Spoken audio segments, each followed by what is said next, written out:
What do you look for in a defensive coordinator? Is it his history in the league? Is it the fact that he knows how to coach? Is it because he's a leader? Maybe it's because he's bringing players with him. Or maybe he has some connection to another coach on the team. That was the question asked to Zack Taylor. And listen, the reason why I know we're keeping T. Higgins, because the Zack Taylor gave us a direct response on the T. Higgins situation a week ago. But on this situation, he did the typical Zack Taylor, which I'll be honest with you is not surprising. Because again, Zack Taylor answering questions is like me avoiding the pie table at a wedding. There you go. Like, I mean, there's some weddings that have pie tables, okay? Maybe not. If you're about to get married or you haven't got married or you're going to in the future, please, for me, have a pie table at your wedding. Not sponsored. As I was saying, though, this is what he said about what he's looking for in a defensive coordinator. That's the process you go through. I hate when he starts he starts answering questions with that stupid, I'm sorry, I love Zach, but that stupid response. You know what? That's very true. You know, we really go through this process. Now, let me not answer your question. I know everyone wants answers on exactly what it's going to look like. I can't provide that today. Why not? Like, you can't provide, yes, you can't say, hey, this is the process we went through to get this said player, but you can give us a process on how that works. I mean, you hired Lou Anarumo. Well, you know, you didn't hire him, but Duke Tobin hired him. I'm sure you have seen defensive coordinators, offensive coordinators, all this stuff get hired in the past. Like, you give us kind of a good vision of how it works. Like, hey, we're going to look for a guy that is A, B, C, D, E, F, G. This is what we're looking for in a candidate, and we're going to make sure we get that candidate based on what we want. Like, you can give us some answers, Zach. You don't have to give us a nothing burger. I certainly have a vision for what I want to look for, what I want to look like. We'll go through the process of finding the right candidates and evaluating them, and then finding the right fit. And then, from there, how do these players fit with what we're doing? My guy. You have a vision, right? Now, here we go, okay? Blank chessboard. Very easy, okay? Tell us what that vision is. I feel like people who say, I have a plan, and refuse to tell the plan, usually doesn't have a plan. I have a vision of what I want to do. Oh, cool. So what's your vision? I have the vision. I don't think you have the vision. That's my problem. When people do this all the time. I have a plan. Really, what's your plan? I'm not going to tell you the plan. I have a plan. I don't want you to steal the plan. I don't want any other coach to steal Zack Taylor's vision on what his vision is. Bro, just tell us your vision.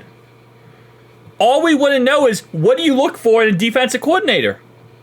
What do you look for, Zach? Do you look for a leader? Do you look for a guy who knows how to, clutch situations? Do you look for a guy who has a long resume? Like, you say you have the vision, right? You have the goal. Now tell us what the goal is. Come on, man. I love Zach, man, because he's so perfect at not answering questions. I have the vision. I have the plan, but I can't tell you what the plan is because I don't know it yet. He knows the plan, but he doesn't know the plan. Oh, man. In all honesty, though, I'm scared. I'm very scared now because, again, I didn't expect them to fire Lou. As I said before, I understand why they fired Lou, okay? After what happened this season, someone needs to be nailed to a cross. That's just what it is. I mean, there needs to be accountability. And we're not going to sit here and have wordplay for the rest of the Bengals franchise history, okay? We need action. And someone needs to be nailed to the cross. At the end of the day, when it comes to how this usually works, is the coordinators go first. Positional coaches and coordinators get fired first. The head coach, it takes a while usually for the head coach to get fired. Because the idea is, well, maybe you are the right head coach and you didn't have the right coordinators. So once the coordinators go and they get changed out, well, now we're probably going to look toward the coach, and then the coach gets fired. After the coach gets fired, if it's still dysfunctional, the GM gets fired. And then if everything and the kitchen sink falls from the sky, then they start looking toward the quarterback if it's a franchise quarterback.